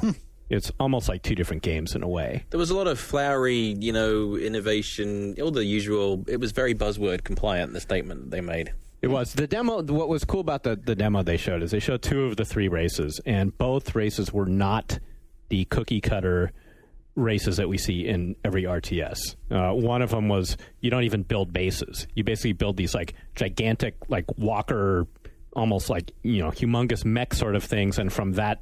these walking structures, you launch other things onto the enemies. So is it ground-based or space? It's ground-based. It's ground-based? Yeah. I thought it looked cool. North American Gundam fans have something to look forward to now, because it's coming to America. Yes, Dynasty Warriors Gundam. Wee-oo. Wait, Gundam, what was it? Gundam Muso? Is that the correct pronunciation of that? It's Dynasty Warriors with robots. Oh. Next. Wow, you guys dissed on it. Ouch. This was the first PS3 game to sell 100,000 copies. It's been super popular in Japan. You're not interested? No, it's ass. Okay. That's it. It's unrefined ass. Well, that'd make a good box quote. Unrefined ass. How about a sequel? Davidson, one up yours. How about a sequel to Condemned? That I'm kind of interested in. With online play. That had a hilarious voiceover that they showed at the Sega event. That was, I think the game itself honestly looked a lot like Condemned, the first one, but the voiceover, hopefully the story elements, they take it a lot further. I didn't go to the event. Why was it hilarious? It's very hard-boiled, like detective noir. Way over the top hard-boiled. Yeah. You're like, he made it sound like in the trailer like he's a drunk. Basically, now he's this guy's killed. It's the same character. Yeah, and Ethan Thomas. It's after Condemned 1, and so he's talking about they come back to him for more like finding a serial killer, but now he's doing it from within a whiskey bottle or something. One of the lines was, "You want to know what it feels like to be shit on? The same thing." No, thank you. Yeah, the same thing that a sidewalk feels when a bird shits on it. Nothing. Well, it was a little different. Was it? Did I blow that? You did. Did I blow it? Yeah, it was like it said something like they asked me how it feels to track these killers. I tell them, it's the same thing of sidewalk feels when a bird shits on it. And what did I say? Nothing. You said you don't know what it's like to be shit on. It feels I like can tell you what it's like to be shit on. It feels like how I feel right at this second for blowing that line. Wow. Remind me not to take that on the road. It sounds like they're gonna go after more of that in-your-face fighting style. With they're gonna emphasize combos and grapples and holds. So we probably have a lot of that up-in-your-face kind of play. Hopefully more story. I like that. The story. If they play it up more like they did in the trailer, it could be cool. And has it got more or less X-Files-y gadgets in it? I think it looked. They showed one brief glimpse in the trailer. It just looked different. It's hard to tell if it's more or less, but it looked different than before, where it was just a very basic thing. Yeah, it was some of that more blacklight stuff, but there was like a menu with different stuff. I don't know how this played out on the console, but on the PC, I was disappointed. I only played the port, and I was disappointed that you got all these gadgets and you didn't actually really use the gadgets. Well, and it was very scripted. It was like, oh, how do I do this? Oh, if I get my gadget out, now I can learn how to get out of this room. Right, and it was like, but then it was just like, okay, you use this gadget and press B. Yeah. Right, exactly. As opposed to like a puzzle. I don't think it didn't seem like they had quite figured it out. So, calling it a completely original title, Sega also announced that they're going to be teaming up with Gas Powered Games to do a new RPG for the PC. So, Chris, Dungeon Siege, Supreme Commander, now back to some form of... Jeff, you heard anything else about what this might be like? Nobody knows anything. There is an RPG, and it will be with Sega. Interesting. So they're bouncing around on publishers. So Sega really pushing the whole idea of Western content now. Oh, big time, yeah. Mm-hmm. So big change in focus for them. PC heavy, and a lot of PC Western stuff. focus. Everybody, a lot of places that I'm going to and a lot of these pre-E3 things, PC, you're hearing a lot more. Well, I think one of the reasons for that, a lot of people are positioning their PC stuff alongside the 360 and PS3 versions of games, right? So they can get kind of 3 for 1. And where, like EA, it looks like they're going to step up a lot more on PC, and we're going to start seeing more next-gen type games as PC SKUs, which is great because that's not happened for a long time. Right. They didn't show any gameplay footage, but Tecmo did announce that Rygar is coming back, and it's coming to the Wii. Yep, just one piece of concept art. The dude has like a 200 pack. Yeah, he does. Just is like all tiny muscles. A little buff. Yeah. A little buff. It's like as wide as a door. But I think given the way Rygar plays, it could be this could be like starting to take that step towards using Wiimote and motion action to do something. Yeah, you got that disc armor thing. I mean, using the Wii, I don't know how much they said about it, but they haven't said anything. Could be cool. It could be very cool. I think that's a good announcement, a good place for that one. This one's kind of baffling. Jeff, did I miss something? Did Crytek finish their last game yet? Not that I know of. Because that's right. Apparently, their Kiev studio has been recruiting and growing, and they're going to start working on their next project. Well, they're probably winding down. Aren't they big enough to? They're not big enough to handle 2 projects at once. Their Kiev studio. I didn't think they were based in. They weren't. See, now it's interesting that's actually come up. They moved to Frankfurt. Is that where they moved to? Somewhere in Germany. I think Frankfurt is. Someplace that was going nuts during the World Cup when Sean Elliott was over. Someplace with lots of Germans in it. I remember they were originally in a small town, and they moved their offices to a large warehouse facility and built up. Now they're staying in Kiev, so I guess they have multiple studios open now. So I'm not surprised. Like from what you see of the CryEngine stuff, that stuff is amazing. I'm not surprised. Tons of publishers are probably after him.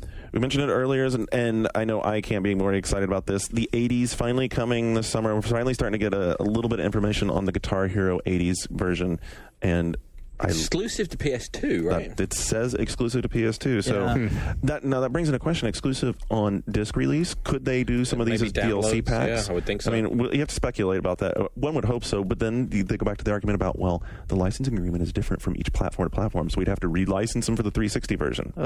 So you would think maybe they'd ball that all up and get them licensed all at once, right? Have they said anything about bans at all? I've got some right here for you. You're going to be excited. You ready? All right. How about Twisted Sister, I Want to Rock? Or even, this is like the one that really got me, is Round and Round from Rat. I mean, I could probably rock that for forever. I hated Rat. Oh my God, his voice. Did they say anything about pricing?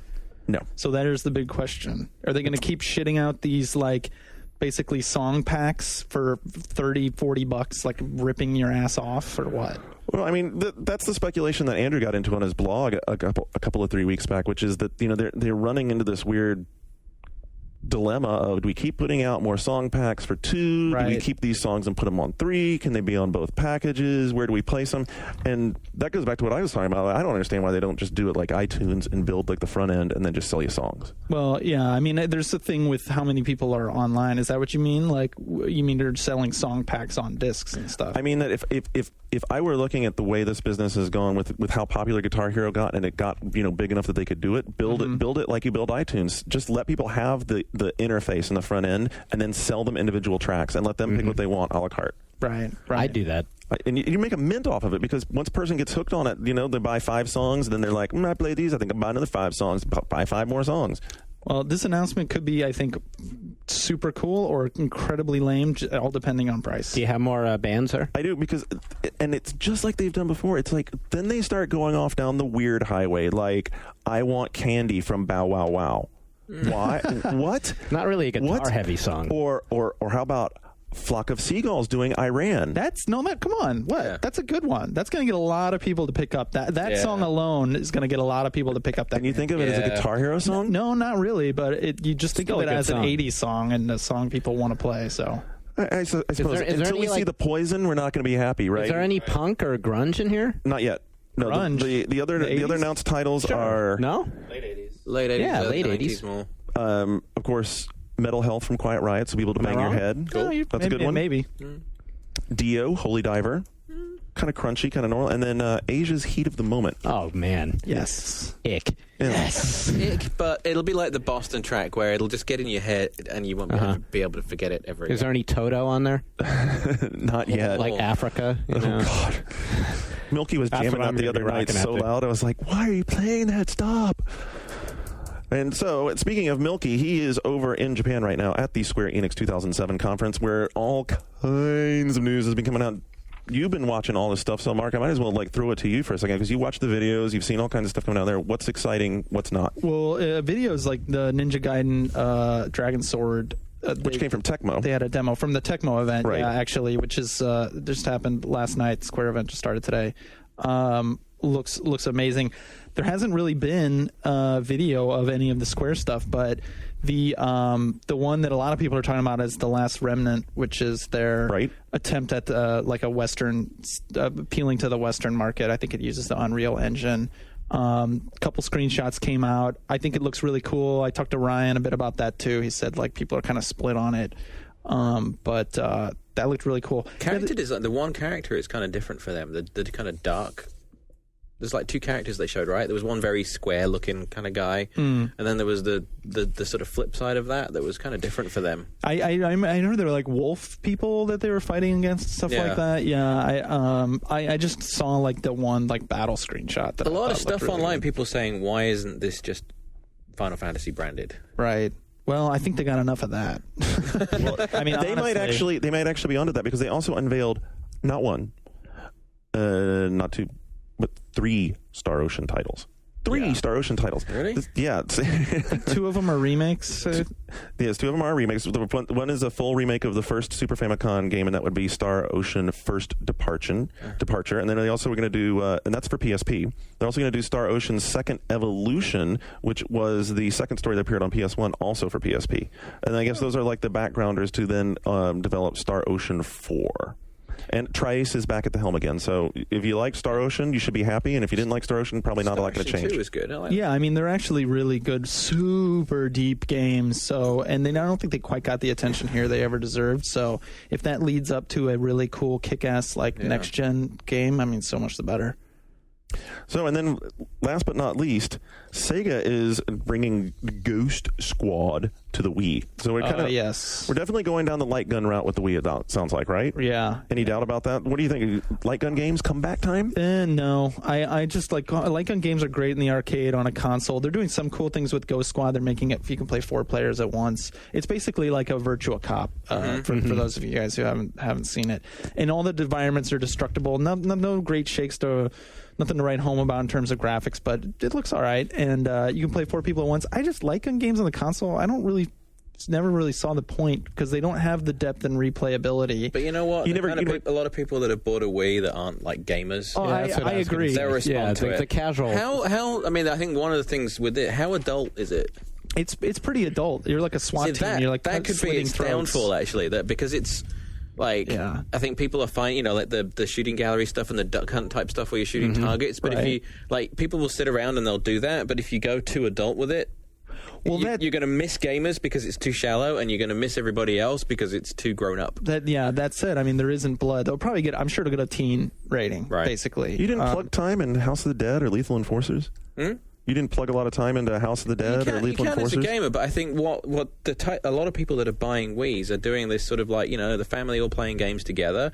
And if you go too nasty, Sega's going to miss the way a lot of people are playing Wii games together. I think it's a smart game to bring out on Wii, and I'm sure it's not a very difficult port, and they're throwing a few new things on it. I'm sure it's a sell move, but like me as a gamer, am I very excited about it? Not really. Well, we'll see if the rest of the listeners have anything else to tell us about it. They'll probably chime in now, either tell us that we hate the Wii or what they would. How about this? Tell us what you would put on the Wii. What kind of shooting game or what kind of Wiimote game would you put on the Wii? Because I've been a big advocate of the fact that the Wii needs something to really start making use of the motion controls and do something like maybe the Rygar will be the trick.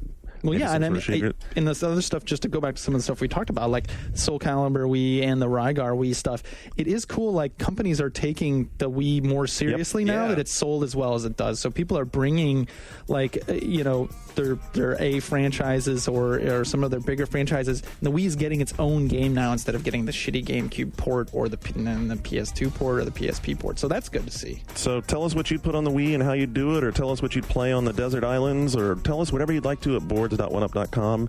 Until next week, we're gone.